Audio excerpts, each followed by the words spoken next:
కళ్యాణి అక్క. ఏంటి స్వాతి? ఏ మాటకు ఆ మాట చెప్పుకోవాలక్క. మన గల్లీలో అందరికంటే అందంగా నువ్వే ఉంటావు. సరేలే అక్క, ఇంట్లో చక్కెర అయిపోయింది. ఈ బాక్స్ నిండా చక్కెర ఇయ్యవా? నీకు ఉత్తి చక్కెరేంటమ్మా? నీకు ఎప్పుడు ఏం కావాలన్నా వచ్చి తీసుకెళ్ళు. నా అందాన్ని పొగుడుతుంటే మీకేమనిపిస్తుంది? అవసరం కోసం ఎన్ని అబద్ధాలైనా ఆడతారనిపిస్తుంది.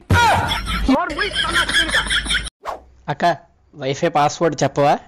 పాస్వర్డ్ కావాలరా యదవా? పాస్వర్డ్ పాస్వర్డ్ అడిగినందుకే అలా తిడుతున్నావేంటక్క? నేను తిట్టట్లేదు తమ్ముడు, పాస్వర్డే అది.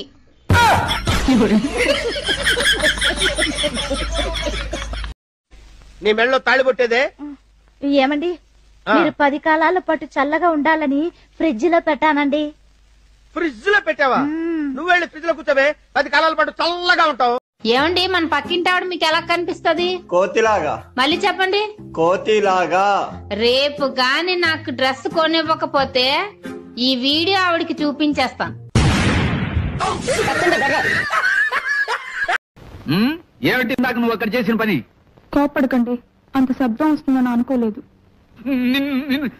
నిన్ను జన్మలో బయటికి తీసుకెళ్తే నా చెవిలో ఏలే చంపేవే. అంత మాట అనకండి.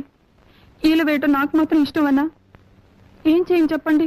ఎక్కువ సంతోషం గాని బాధ గాని కలిగినప్పుడు వేళ్ళు వాటంతటా అవే దగ్గర అవుతాయి, నోటు దగ్గరికి వెళ్ళిపోతాయి.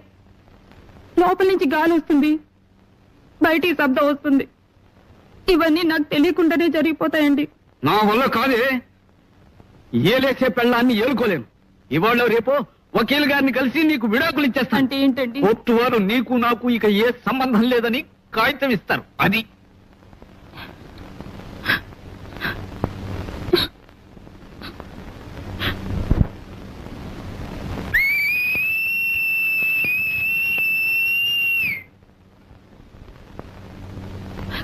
అరే బావా, నాకు ఒక డౌట్. వారానికి ఒక రోజు ఫ్రైడే ఉంది కానీ ఇగిరిడే పులుసు డే రసం డే లేదేంట్రా?